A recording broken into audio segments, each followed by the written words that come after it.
When you think of Brazilian wingers, you expect child prodigies. You expect players who are scouted at 12, sign massive contracts at 17, and become national superstars by the time they are 20. Raphinha completely missed that train. He didn't make his professional debut until he was nearly 20 years old. In a footballing culture nowadays that is so obsessed with youth talent, he is a typical late bloomer. Twice in his career, he has dropped to the grass after a final whistle and crawled across the entire pitch on his knees. The first time was to say goodbye after dragging Leeds United from the brink of relegation. The second time was to celebrate his survival and triumph at Barcelona. Between those two moments is a story of a player who defied the prodigy timeline, a man who proved that when you aren't handed the golden ticket early, you can still outwork everyone to reach success. Raphinha grew up in the Restinga favela of Porto Alegre, playing street football on rough gravel and begging for food just to get through long days of training. While future superstars were already being signed to massive European contracts at 17, Raphinha at 20 hadn't even broken into a professional for his team. When former Barcelona star Deco finally discovered him and brought him to Vitória Guimarães in Portugal, Raphinha was already miles behind his peers. Coaches noted his technique was unusually rough and his finishing lacked composure. But what he lacked in polished academy training, he made up for with sheer persistence. He stayed on the pitch late into the night, grinding through extra drills. He slowly climbed the ladder from Vitória to Sporting CP and then to Rennes in France. He was climbing, but he was just another ordinary player until he met a manager who would change the trajectory of his career.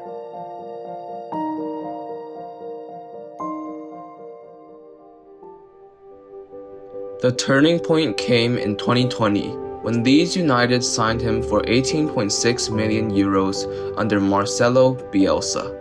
In Bielsa's punishing system, talent alone was useless. You had to run until your lungs burned. Raphinha embraced the grind. In a league where Brazilian attackers were often treated as luxury players who didn't track back, Raphinha regularly clocked over 10 kilometers a game, winning tackles deep in his own half. Raphinha, Rodrigo in inviting space in the middle. He lost his footing. In May 2022, Leeds faced Brentford on the final day of the season. Win and they survive. Draw or lose and they drop to the championship. In the 56th minute, Raphinha won a penalty, stepped up with the entire club's future on his shoulders, and buried it. When the final whistle blew, he didn't join the wild celebrations. He dropped to his knees and crawled across the entire pitch, step by step, tearing his knees raw on the grass. Before the game, he had made a private promise to God. If the team stayed up, he would walk the field on his knees. In front of thousands of roaring fans, he kept his word.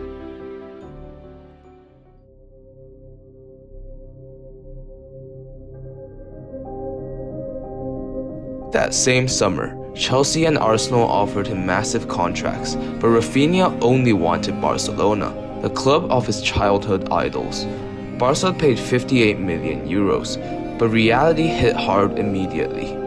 At his official presentation, his shirt didn't even have a squad number. Under Xavi, the system demanded pure 1v1 wingers who could hold the touchline, like Dembele. Raphinha wasn't a showman, he was an inside runner who prioritized efficiency. Because of that tactical clash, he was often the first player taken off when things stalled.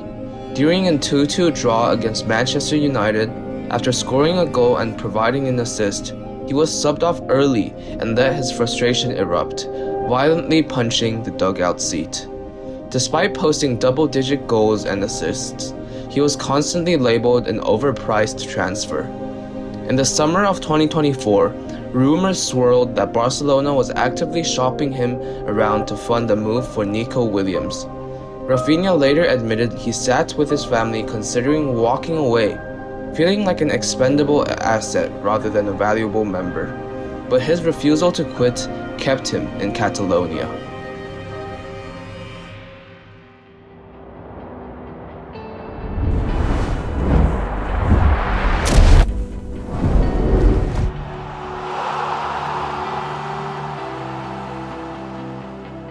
Then came Hansi Flick. Flick didn't want flashy step-overs. He wanted relentless pressing, immediate vertical runs, and direct attacking. It was the exact blueprint Raphinha had spent his entire career mastering. Flick moved him more central, let him attack the box, and handed him the fourth captain's armband. The transformation was explosive.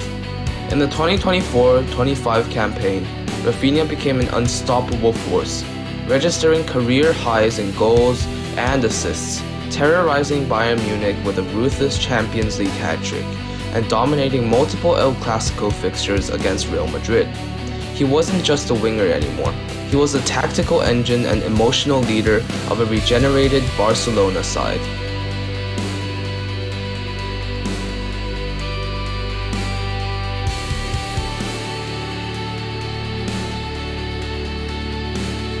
Raphinha's journey shatters the myth that if you haven't made it by your early 20s, your window has closed. He didn't have the early spotlight, the flawless academy background, or the immediate trust of the elite. He has proved that you don't need to be on everyone else's timeline. When you are forced to start from behind, you just have to keep your head down, outwork others, and stay ready for opportunities. Because when your moment finally arrives, the years you've spent grinding in the shadows are exactly what will make you unstoppable.